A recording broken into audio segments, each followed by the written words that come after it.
Emmanuel. আমি পবিত্র বাইবেলের মথিলিখিত সুসমাচার তার ৯ অধ্যায় ১ থেকে ৮ পদ পর্যন্ত পাঠ করব এবং এখানে যে বিষয়টি আছে সেই বিষয় নিয়ে আলোচনা করব। কারণ আমি বিশ্বাস করি শেয়ারিং ইজ কেয়ারিং। তো চলুন শেয়ার করা যাক। উপরে লেখা আছে, যিশু একজন পক্ষাঘাতগ্রস্ত লোককে আরোগ্য করেন ও তাহার পাপ ক্ষমা করেন। তার মানে যিশু একজন প্যারালাইজড মানুষকে বা একজন পক্ষাঘাতগ্রস্ত লোককে সে সুস্থ করেছিল এবং তার পাপ ক্ষমা করেছিল। বিষয়টা একটু কেমন না? যিশু একজন প্যারালাইজড মানুষের পাপ ক্ষমা করেছিল? কিভাবে সম্ভব? যিশু কি পাপ ক্ষমা করতে পারতো? আচ্ছা চলুন দেখা যাক কি লেখা আছে এরপরে। পরে তিনি নৌকায় উঠিয়া পার হইলেন এবং নিজ নগরে আসিলেন। যিশু এক নগর থেকে আরেক নগরে এসেছিলেন, মানে নৌকায় পার হয়ে নিজের নগরে এসেছিলেন। আর দেখো, কয়েকজন লোক তাহার নিকটে একজন পক্ষাঘাতীকে আনিল, সে খাটের ওপরে শোয়ানো ছিল। কয়েকজন লোক মিলে একজন প্যারালাইজড মানুষকে যিশুর কাছে এনেছিল এবং সেই মানুষটি খাটের ওপর শোয়ানো ছিল, কারণ সে তো প্যারালাইজ ছিল বা পক্ষাঘাতগ্রস্ত ছিল, সে তো হাঁটতে চলতে পারতো না। যিশু তাহাদের বিশ্বাস দেখিয়া সেই পক্ষাঘাতীকে কহিলেন, বৎস, সাহস করো, তোমার পাপ ক্ষমা হইল।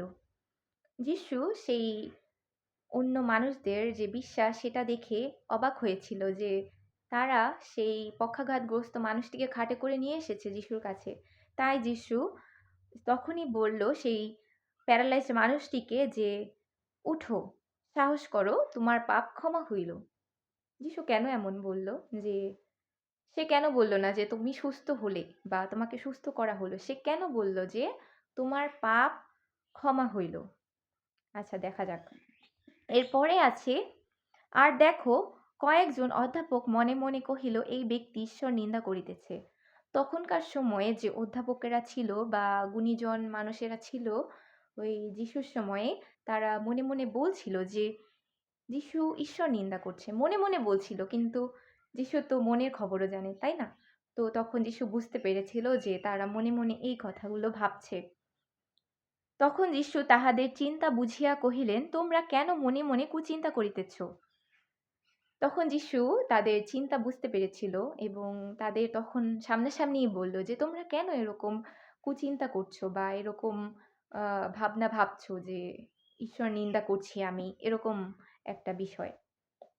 তারপরে আছে, কারণ কোনটা সহজ, তোমার পাপ ক্ষমা হইল বলা, না তুমি উঠিয়া বেড়াও বলা? এখানে দুইটা বিষয় আছে, যে তোমার পাপ ক্ষমা হইল বলা নাকি তুমি উঠিয়া বেড়াও বলা।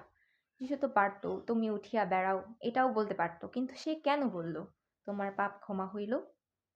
পরে আছে, কিন্তু পৃথিবীতে পাপ ক্ষমা করিতে মনুষ্যপুত্রের ক্ষমতা আছে, ইহা যেন তোমরা জানিতে পারো। এই জন্য তিনি সেই পক্ষাঘাতীকে বলিলেন, উঠো, তোমার শয্যা তুলিয়া লও এবং তোমার ঘরে চলিয়া যাও। এই ৬ পদে আছে যে যিশু এই জন্য বলেছিল যে তোমার পাপ ক্ষমা হলো, কারণ যিশুর সেই ক্ষমতা ছিল, মানুষের পাপ ক্ষমা করার ক্ষমতা ছিল। তার জন্য যিশু তখন সেই পক্ষাঘাতগ্রস্ত মানুষটিকে বলেছিল যে উঠো, তোমার সেই খাট তুলে নেও এবং তোমার ঘরে চলে যাও। ৭ পদে আছে, তখন সে উঠিয়া আপন গৃহে চলিয়া গেল। ৮ পদে আছে, তাহা দেখিয়া লোকসমূহ ভীত হইল, আর ঈশ্বর মনুষ্যকে এমন ক্ষমতা দিয়াছেন বলিয়া তাহার গৌরব করিল। তখন সেই যে প্যারালাইজড মানুষটি তখন বাড়িতে চলে গেল এবং পরে আশেপাশে যারা ছিল, যারা দেখেছে যে যিশু সেই প্যারালাইজড মানুষটিকে সুস্থ করল, তখন তারা ভয় পেয়েছিল একটু এবং তারা ঈশ্বরের ধন্যবাদ দিল যে ঈশ্বর মানুষকে এই ক্ষমতা দিয়েছেন যে মানুষকে সুস্থ করার বা মানুষের পাপ ক্ষমা করার।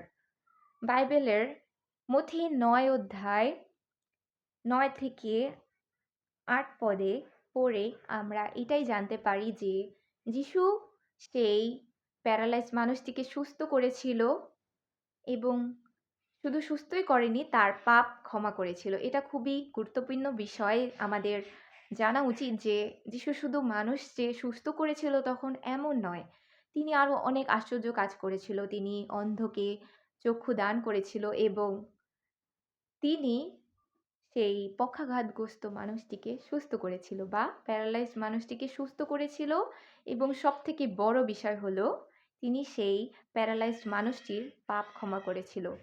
তো আমরা এখান থেকে শিখতে পারি যে আমরা যিশুর কাছে পাপ ক্ষমা চাইতে পারি। তার সেই ক্ষমতা আছে মানুষের পাপ ক্ষমা করার। যদি আমরা যিশুর কাছে পাপ ক্ষমা চাই এতে ভুলের কিছু নেই। কারণ বাক্য বলে এবং বাক্য শিখায় যে যিশু একটা সময় সেই প্যারালাইজড মানুষের পাপ ক্ষমা করেছিল। তাহলে তার সেই পাপ ক্ষমা করার ক্ষমতা আছে। এটা নিয়ে আর দুশ্চিন্তার কোনো কারণ নেই। আপনি চাইলেই নিজের পাপ ক্ষমা যিশুর কাছে পেতে পারেন। পাপের ক্ষমা যিশুর কাছে পেতে পারেন। ধন্যবাদ এত ধৈর্য ধরে সেই পবিত্র বাইবেলের এই অংশটি আমার সাথে বসে শোনার জন্য। ধন্যবাদ।